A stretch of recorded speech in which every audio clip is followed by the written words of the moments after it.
Welcome back to Kdramas Decoded, and don't forget to subscribe so you never miss an episode of your favorite K-drama.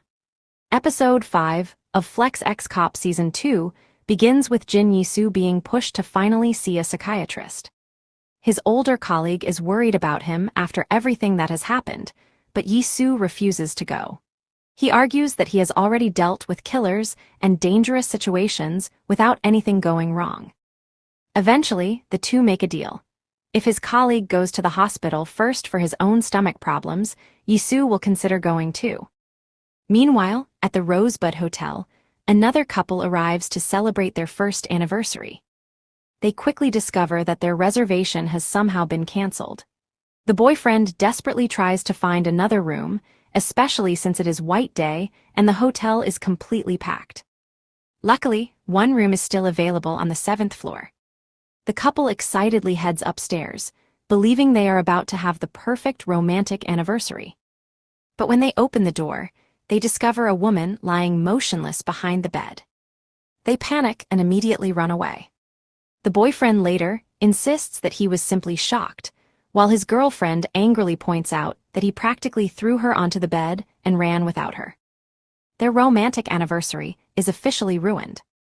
At the police station, everyone is also talking about White Day. One detective has taken the day off, which immediately makes his colleagues suspicious. They wonder if he has secretly started dating someone.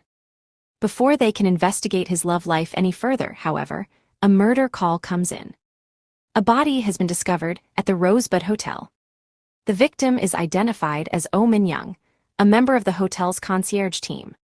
I Soo and the rest of the team arrive at the scene, where they discover something strange.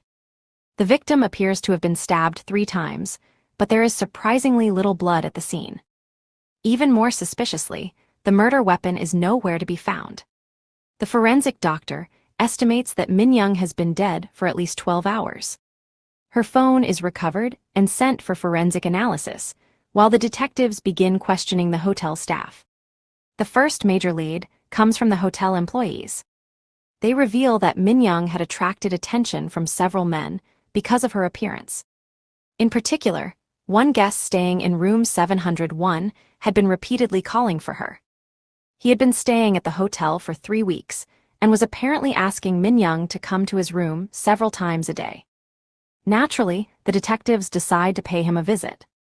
The guest turns out to be Kang Hyun, a wealthy young man who immediately admits that he had fallen for Min-young at first sight.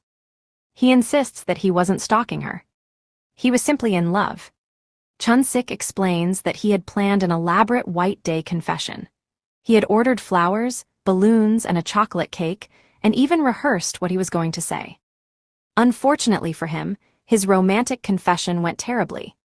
When he finally confessed his feelings, Min-young rejected him, explaining that she already had a boyfriend.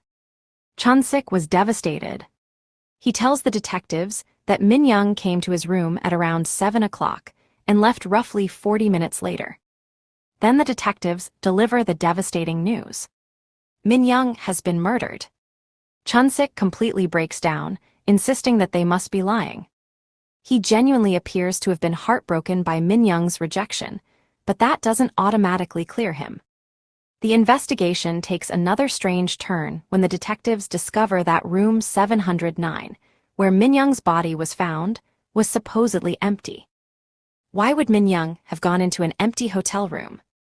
And more importantly, why was the 7th floor CCTV system not working? At first, the hotel claims the cameras had simply broken down 2 months earlier. But I Soo doesn't buy it.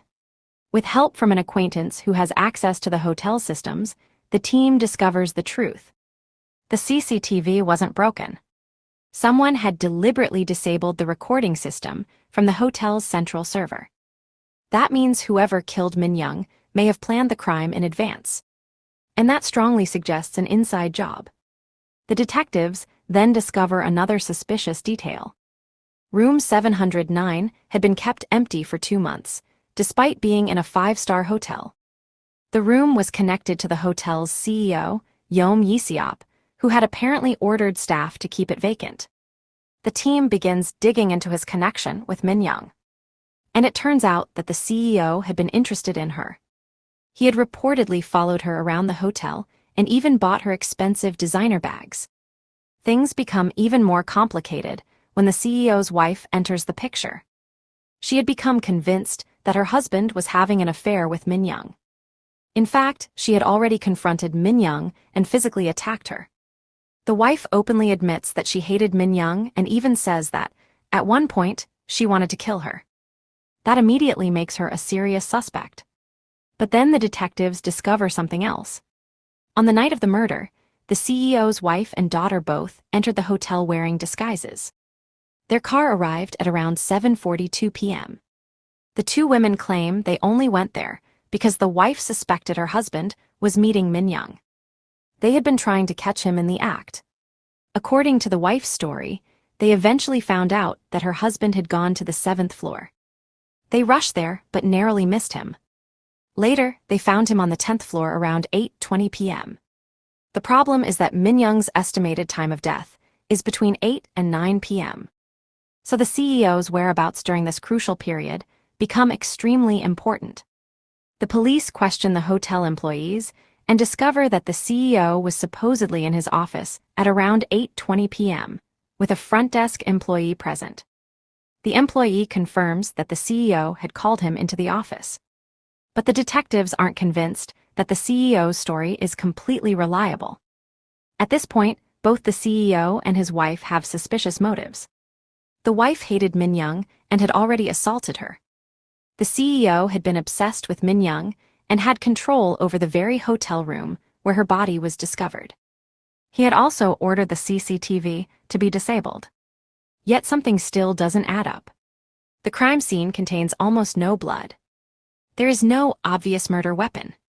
And despite searching the room thoroughly, the forensic team can't find enough evidence to suggest that Min Young was actually killed there. The detectives finally reach a crucial conclusion. Min Young wasn't murdered in room 709. Her body was moved there afterwards. Someone had killed her somewhere else, cleaned up the blood using chemicals, and then transported her body into the hotel room. This completely changes the investigation. Now the question isn't simply who had access to room 709.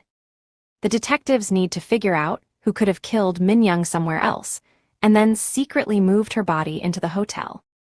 Yi Soo asks the hotel cleaning staff to keep an eye out for anything unusual. And eventually, they get another breakthrough. A cleaner reports seeing what appears to be blood in room 701. That is the exact room where Kang Hyun has been staying. Suddenly, the man who seemed to be nothing more than a pathetic lovesick rich kid is back under suspicion. Before the detectives can confront him, Hyun starts fleeing. Yi Soo and the team chase after him, with the police announcing that they are pursuing him. The episode ends with Hyun desperately trying to escape. And that leaves the biggest question hanging over the investigation. Was Kang Hyun genuinely devastated because he lost the woman he loved? Or was his heartbroken act actually part of a much darker plan? With blood now discovered in his room and his behavior becoming increasingly suspicious, Hyun suddenly looks like one of the most important suspects in Min Young's murder. And that's where episode 5 ends, with the detectives chasing him down and the mystery of who really killed Min Young becoming even more complicated.